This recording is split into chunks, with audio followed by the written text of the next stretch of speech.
Alright, so I'm going to give to you my project on the history of Egyptian massage, and I'm kind of dressed Egyptian.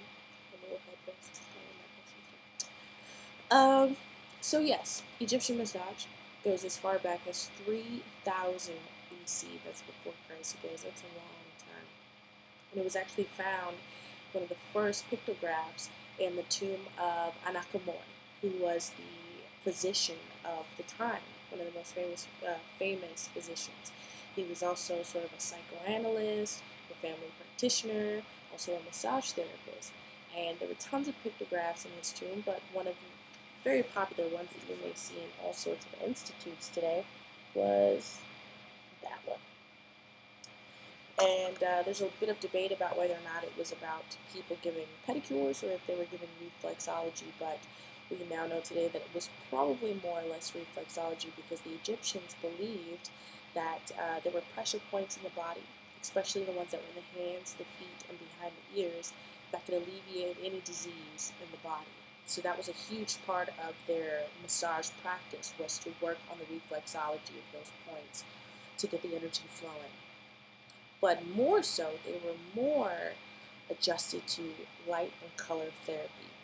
Now, they believed in chakras, as well as the Chinese and the Indians from India believed that our bodies are completely made up of light, and that we have these energy centers in our body, and when they're not all correlating and corresponding with each other, and if one's at a dysfunction, that the whole body is not going to be able to reach homeostasis, as we call it. So they would find out not only the ailments of the patient, but also any sort of stress or nervous things that they were experiencing in their day-to-day life, and then they would assess whether or not this chakra needed to be worked on. Now, there are 7 chakras in the body, but the Egyptians specifically worked on 4 chakras. They would work on your heart chakra, they would work on your solar plexus, your sacral, and your base root chakra. The theory behind that is if any 4 of those were out of alignment, your whole body was just going to be jacked up. So the typical massage session would last anywhere between 20 and 30 minutes. And they would start off with a light physical massage for about 5 minutes. And they would use essential oils like eucalyptus or sweet almond oil. And they would start from the feet all the way up to the head using light stroking motions all the way up. And that was just to move any energy that was going, stagnant in the body. And what we know as knots, and we call that tension, when they felt knots, they felt like whatever knot was in a certain area, that was the chakra that wasn't allowing energy to flow freely. So they also need to take note of that and to sort of work on those sort of areas.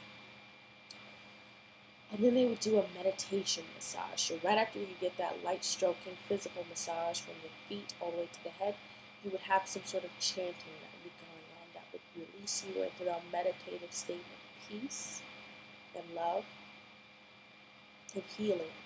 That was a very important part of that as well, that they would channel the energy of Isis, who is a queen there, queen of serenity. So you would sort of channel that into the client's body.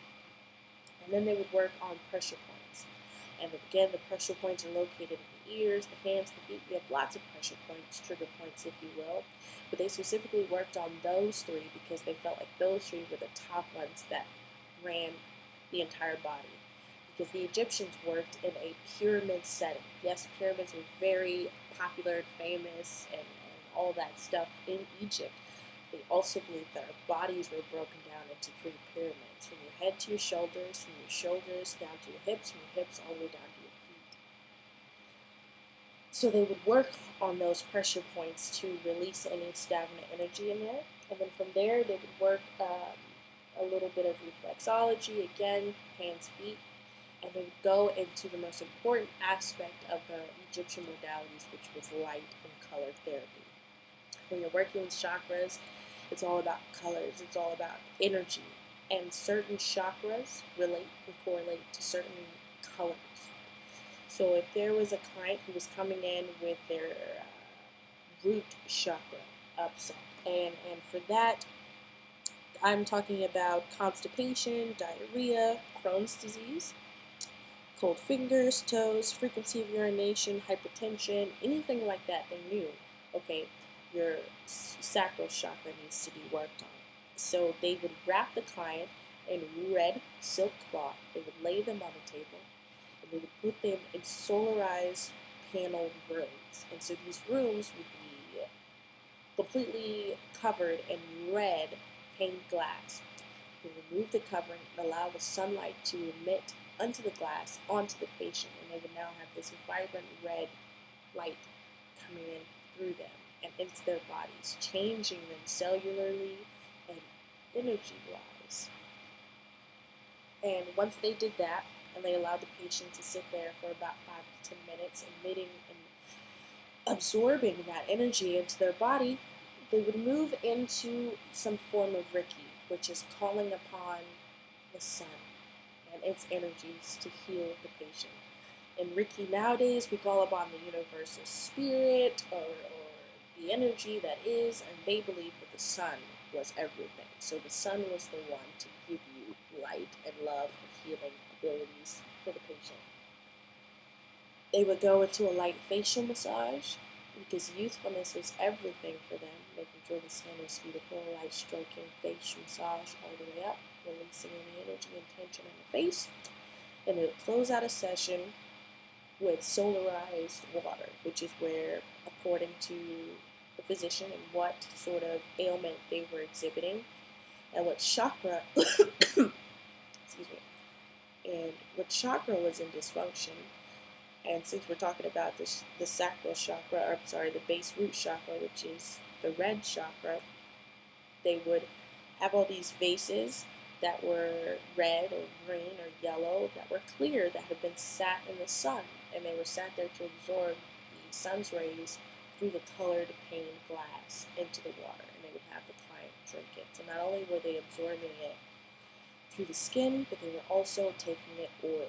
So you were getting it from both sides, this energy, this frequency. And it's true today that scientists have been doing lots of research on it and coming to find out that water from the sun in colored glass can actually change the frequency and the vibration in the water, and it can heal you. And they knew all this stuff. So that was what a normal massage session would be like for them. And again, between 20 and 30 minutes. And yeah, that's pretty much how it worked.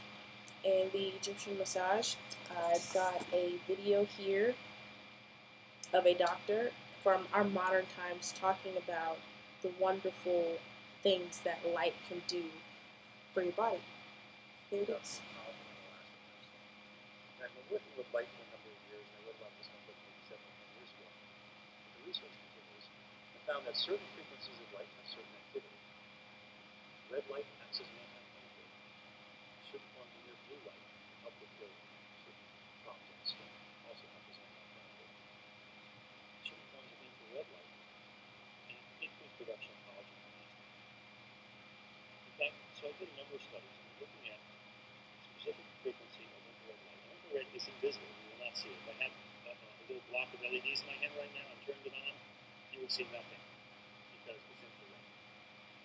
But when that infrared block of LEDs, these little tiny lights, are placed in the skin, within a period of 15 or 20 minutes, that light is absorbed by a cell called fibroblast. And that's the cell that makes collagen and elastin. And it stimulates this fibroblast. So there you go. I won't play the whole video, it's a bit long, but we now know that the Egyptians were on something because the light really does have a therapeutic benefit for the body. And that's pretty much the way that they worked their massages. Was it really wasn't about the physicalities of the modalities and the apparatus and things like that as much as it was working with the chakras of the human body and changing the frequency and vibration through light. Because for them, the sun was everything. And again, I'm just going to show this little guy. It's faded. Alright, so there is my project on the Egyptian massage modalities, and I hope you guys liked it. Thank you.